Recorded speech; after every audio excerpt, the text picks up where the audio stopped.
বুধবার বিকেল ৪টার দিকে থিওলজি অ্যান্ড ইসলামিক স্টাডিজ অনুষদ ভবনের সমাজ কল্যাণ বিভাগে নিজের অফিস কক্ষে অবস্থান করছিলেন সমাজ কল্যাণ বিভাগের সভাপতি ও সহকারী অধ্যাপক আসমা সাদিয়া রুনা।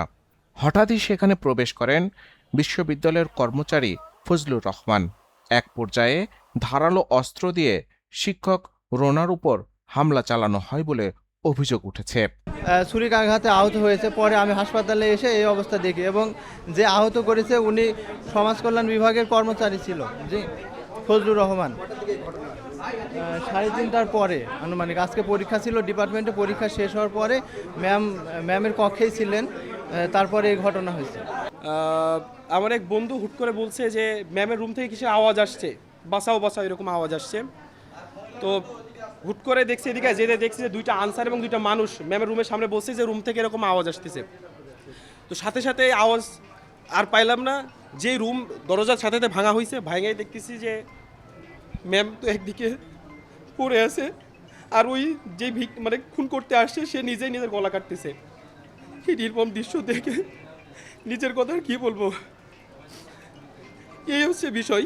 তারপরে ম্যামকে ওখান থেকে অর্থাৎ পুলিশ কর্মকর্তা, প্রক্টর স্যার সবাই আসছিল, এসে দ্রুত হস্তান্তর করছে, এই তো হাসপাতালে নিয়ে আসা হয়েছে।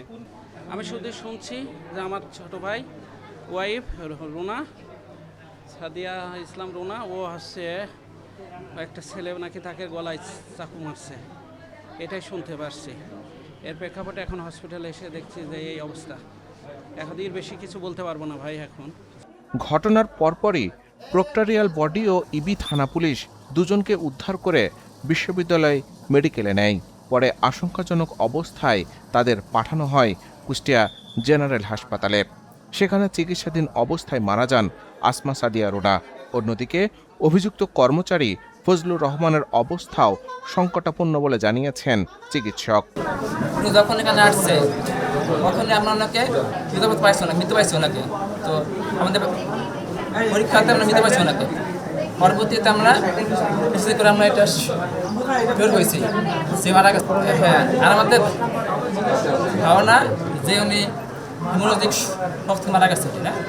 জানা গেছে, সম্প্রতি সমাজ কল্যাণ বিভাগের চেয়ারম্যান হিসেবে দায়িত্ব নেয়ার পর ফজলুর রহমানকে সমাজ কল্যাণ বিভাগ থেকে রাষ্ট্রবিজ্ঞান বিভাগে বদলি করেন আসমা সাদিয়া রুনা। দীর্ঘদিন একই বিভাগে কর্মরত থাকায় বদলির বিষয়টি নিয়ে ক্ষোভ ছিল বলে প্রাথমিকভাবে ধারণা করছেন সংশ্লিষ্টরা।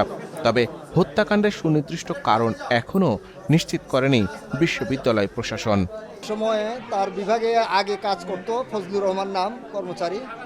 কয়েকদিন আগে সে রাষ্ট্রবিজ্ঞান বিভাগে তাকে ট্রান্সফার করা হয়েছে। উনি হলেন সমাজ কল্যাণ বিভাগের চেয়ারম্যান। তো ওই সময় থেকে তার মনে হয়তো একটু কষ্ট ছিল কর্মচারীর। ওটাকে কেন্দ্র করে আজকে মানে কোনো পূর্ব ছাড়াই হঠাৎ করে রুমে এসে তাকে একা পেয়ে তাকে ছুরিকাঘাত করেছে। তার চিৎকারে তখন ছাত্ররা যারা ওখানে পাশাপাশি ছিল তারা এগিয়ে আসছে। তো ওই অবস্থা সে দৌড়ে বেরিয়ে গেছে এবং সে নিজে তখন নিজেকে সেভ করা বা দোষ থেকে বাঁচার জন্য সে নিজের গলায় নিজে ছুরি দিয়েছে।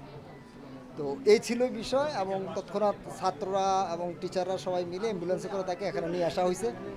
নিয়ে আসার পরে তো আপনারাই দেখতে পাচ্ছেন এখনও পর্যন্ত তার আসলে নিয়ে আসার সাথে সাথে সম্ভবত গাড়িতেও তার পালস আমরা খুঁজে পাইনি, যতটুকু জেনেছি। হাসপাতালে আনার পরে তারা প্রসিডিউর যেগুলো ছিল সেগুলো দেখেছে, সর্বশেষ ইসিজি হয়েছে। ইসিজির ফাইনাল ঘোষণা কি দিয়েছে আমি এখনও ঠিক ক্লিয়ার না, সম্ভবত উনি নাই, ওইটাই আমাদেরকে প্রাইমারিভাবে বলেছেন আর কি। এটা এখনও হাসপাতালে চিকিৎসাধীন অবস্থায় আছে। এখনও আমরা ডাক্তারদের কাছে ফাইনাল কোনো কিছু এখনও জানতে পারি নাই। জানার পর তারপরে আমরা বন্ধ করতে পারবো।